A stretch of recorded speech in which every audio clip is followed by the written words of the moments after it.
La discusión sobre la ordenación de mujeres nos ha puesto ante la necesidad de estudiar y considerar un texto que está en la primera epístola del apóstol San Pedro. Se ha utilizado mucho este texto y quiero comenzar leyéndolo. Dice en primera epístola de Pedro, capítulo 2, versículo 9, «Mas vosotros sois linaje escogido, real sacerdocio, nación santa, pueblo adquirido por Dios, para que anunciéis las virtudes de aquel que os llamó de las tinieblas a su luz admirable». El punto aquí es el sacerdocio de todos los creyentes. ¿Son todos los creyentes sacerdotes? Si son, ¿en qué sentido? ¿Para qué? Si no son, ¿por qué no? Un estudio de cualquier enseñanza bíblica, cualquier texto, nos requiere un análisis del contexto inmediato y cualquier otro vínculo que tenga con otros sectores de la Biblia, que sería el contexto general. Y es lo que vamos a hacer. Primero vamos a analizar la epístola en sí como contexto inmediato y luego de dónde viene este contenido que tenemos delante de nosotros en la cita de Pedro, porque Pedro cita un texto del Antiguo Testamento. Primero, ¿a quién estaba dirigida la epístola? Porque también es importante el auditorio que tiene en mente el escritor bíblico. Les está diciendo a ese auditorio algo concreto. Y el auditorio está dado en dos textos de la epístola. Primero, al comienzo, capítulo 1, dice Pedro, apóstol de Jesucristo, a los expatriados de la dispersión en el Ponto, Galacia, Capadocia, Asia y Bitinia. Está dirigiéndose a grupos de creyentes cristianos que están ubicados en lo que hoy es Asia Menor o Turquía. Zona convulsa del mundo hoy. En este momento, siendo víctima de guerras pequeñas, guerras grandes, guerras que involucran grupos de fe, grupos raciales y también involucran masas humanas como la humanidad entera, porque Europa, Estados Unidos, de algún modo están afectados. Ese es el ambiente de hoy, de esa sección. Entonces era un grupo de hermanos judíos que estaban en la dispersión, que habían tenido que salir huyendo de su patria. Y además hay un grupo de creyentes paganos que se habían convertido en la zona. Así que son de origen griego, de origen romano o de otras nacionalidades, pero la cultura es la cultura griega. Eso por un lado. Por otro lado, en el capítulo 4, el apóstol introduce otro auditorio, que ya no es este definido geográficamente, sino definido temporalmente. Dice, mas el fin de todas las cosas se acerca. Sed pues vosotros sobrios y velad en oración. Es decir, también incluye a los que están viviendo en la época final. ¿Por qué junta los dos? Porque el grupo de Asia estaba sufriendo persecuciones y el grupo del fin del tiempo, al cual también se dirige, sufrirá persecuciones en el tiempo del fin. Es decir, en un ambiente de persecución están integrados cristianos del comienzo y cristianos del fin de la era cristiana.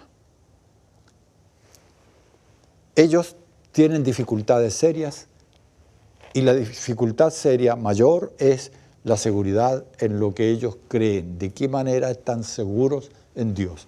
Entonces, obvio que tengamos que preguntar cuál es el tema que desarrolla el apóstol para dirigirse a esta clase de cristianos, los del comienzo, perseguidos, los del fin, perseguidos. Y él lo dice en un texto al comienzo y otro texto al final. Como el del fin es más claro, voy a empezar por ahí. En el versículo 12 del último capítulo 5 dice que envía esta carta por Silvano, a quien tengo por hermano fiel, os he escrito brevemente amonestándoos y testificando que esta es la gracia verdadera de Dios. La epístola es una testificación acerca de la gracia verdadera de Dios, lo cual hace entender que hay una gracia falsa. Porque si hay una gracia verdadera, es porque hay otra que no es verdadera. Entonces, él está hablando sobre la gracia verdadera. Esa es la gracia que les va a dar seguridad en medio de la persecución, que les va a permitir vivir correctamente como cristianos. Persecución. Al comienzo de la carta, definiendo el contenido, dice: bendito el Dios y Padre de nuestro Señor Jesucristo, que según su gran misericordia nos hizo renacer, según su gran misericordia. Gracia, misericordia, estos son sinónimos en la epístola. Está hablándonos de esa gracia que otorga, que da, que regala. La misericordia que perdona, que acepta, que extiende los brazos al que necesita la compasión de Dios. Y los que necesitan la compasión específicamente son los hermanos perseguidos de Asia Menor y los hermanos perseguidos del tiempo del fin. Ahora, en ese contexto, nosotros tenemos que observar qué es lo que dice acerca de cómo tienen que ser, qué tienen que ser los cristianos en esta situación. Situación de gracia, pero de persecución. Situación de misericordia, pero de abuso. El abuso humano y la persecución humana. La gracia y la misericordia por parte de Dios. Los cristianos en el medio, para hacer algo, ¿qué? Comienza a decirlo en el capítulo 2, versículo 4. Acercándoos a él, piedra viva, desechada ciertamente por los hombres, mas para Dios escogida y preciosa. Vosotros también, como piedras vivas, sed edificados como casa espiritual y sacerdocio santo. Aquí importante es ser una persona espiritual. Para todos los cristianos, de las dos épocas. Y además ser un sacerdocio santo, todos los cristianos de las dos épocas. Es decir, digámoslo por extensión, de todas las épocas. Entonces, si debe ser un sacerdocio santo el pueblo entero, esta es una característica importantísima que para Pedro es el modo de vivir en el tiempo de persecución. Naturalmente que la persecución es mucho más que un instante, es una época. La época primera del cristianismo y la época final del cristianismo. En este contexto, el apóstol dice: mas vosotros sois, otra vez, allá dijo sed, era un imperativo, aquí sois es una definición, sois linaje escogido, real sacerdocio, nación santa, pueblo adquirido por Dios. Ustedes pueden inmediatamente ver que Pedro no está hablando en sentido alguno sobre ordenación de nadie. Está hablando sobre un estilo de vida, un modo de ser. Un modo de ser de todos los cristianos. De la época de Pedro y de la época de la segunda venida de Cristo. Este modo de ser sacerdocio, un sacerdote, cada creyente un sacerdote. ¿Para qué? Lo dice él mismo, no necesitamos inventar nada. Esta es una lectura directa del contenido claro, evidente de la Escritura. Y dice aquí, para que anunciéis las virtudes de aquel que os llamó de las tinieblas a su luz admirable. Para que anunciéis acerca de Cristo, para que anunciéis la gran virtud de la misericordia de Dios, la gran virtud del perdón de Dios, la gran virtud de la gracia de Dios manifestada en Cristo Jesús para salvación de todos nosotros, la gran virtud del plan de salvación. Eso es, para eso son sacerdotes santos en todo el mundo. Todos los creyentes. Además, es un modo de vida, es un modo de ser del creyente. No es en absoluto ninguna referencia al sacerdocio. Y lo vamos a probar esto mirando un texto del Antiguo Testamento que es el que Pedro cita. Capítulo 19 de Éxodo dice al pueblo, toda la nación israelita, su pueblo, pueblo de Dios. Ahora, versículo 5, pues si diereis oídos a mi voz y guardareis mi pacto, vosotros seréis mi especial tesoro sobre todos los pueblos, porque mía es toda la tierra, y vosotros me seréis un reino de sacerdotes y gente santa. ¿Delante de quiénes?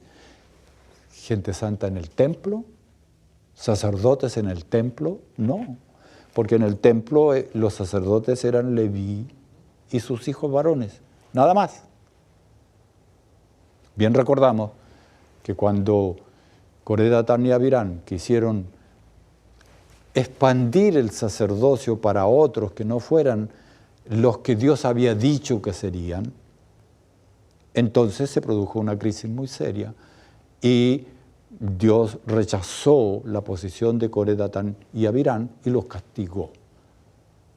Por lo tanto, aquí en este texto, refiriéndose al pueblo de Israel, no está diciendo que todos los miembros de la nación israelita podían ser sacerdotes o podían estar dedicados al culto o ser dirigentes espirituales de la nación.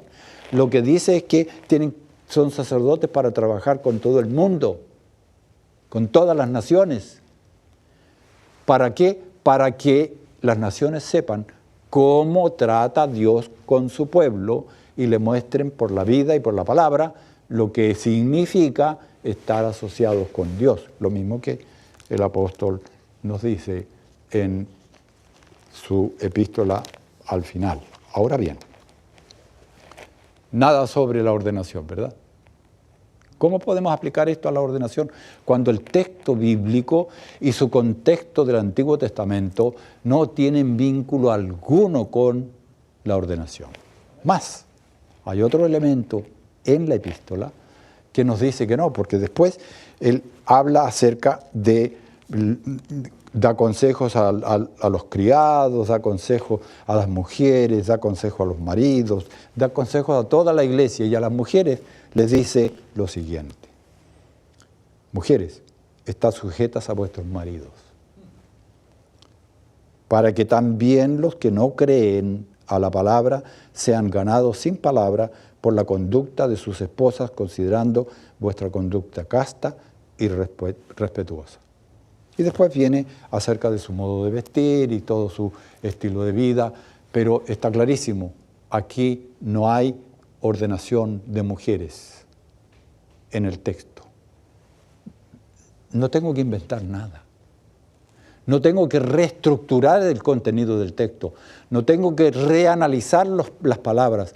No tengo que introducir nada de mi propio pensamiento en estas palabras del apóstol. Él las dice todas con claridad meridiana. Ahora bien, ¿quieren algo más? Supremamente contundente. En el capítulo 5 nos habla acerca de los ancianos y los pastores. Ocasión fantástica para que él explique que lo que dijo antes del sacerdocio de todos los creyentes incluye la ordenación de ellos en el pastorado. y dice, ruego a los ancianos que están con vosotros, yo anciano también con ellos y testigo de los padecimientos de Cristo, que soy también participante de la gloria que está revelada. Apacentad la grey, y viene describiendo el trabajo del anciano. Finalmente, dice, cuando venga el príncipe de los pastores, esto funciona hasta cuando venga el príncipe de los pastores, en armonía con el estilo de vida que deben tener los que viven en el tiempo de la venida de Cristo. Sigue este estilo hasta que venga el príncipe de los pastores. Vosotros recibiréis la corona incorruptible de gloria. Esto indica con claridad que aquí no hay ordenación de mujeres en ningún momento de la epístola, bajo ninguna circunstancia se puede incorporar el tema. Todo lo que encontramos aquí es una experiencia espiritual del pueblo, bajo la gracia del Señor, es una experiencia de seguridad en la persecución, es un modo de vivir enteramente dedicado a la misión en el planeta Tierra, en todo el mundo, y es un modo de respetar lo que ya está enseñado sobre las mujeres y lo que ya está enseñado sobre los ancianos, que permanece inalterable todo esto hasta la venida del príncipe de los pastores. Más claro, ¿por qué tengo que inventar más claridad a lo que está meridianamente claro? El Señor espera que al estudiar nosotros la Escritura no le coloquemos a la Escritura nada y extraigamos de la Escritura todo lo que está, todo lo que nosotros necesitamos, y que vivamos en armonía con todo lo que está revelado en la Sagrada Escritura. Eso sería todo, sencillo como la Escritura siempre es, claro como el Espíritu Santo es claro en todas sus cosas, directo como directo es Dios, cuando nos da la gracia y cuando nos da toda su revelación.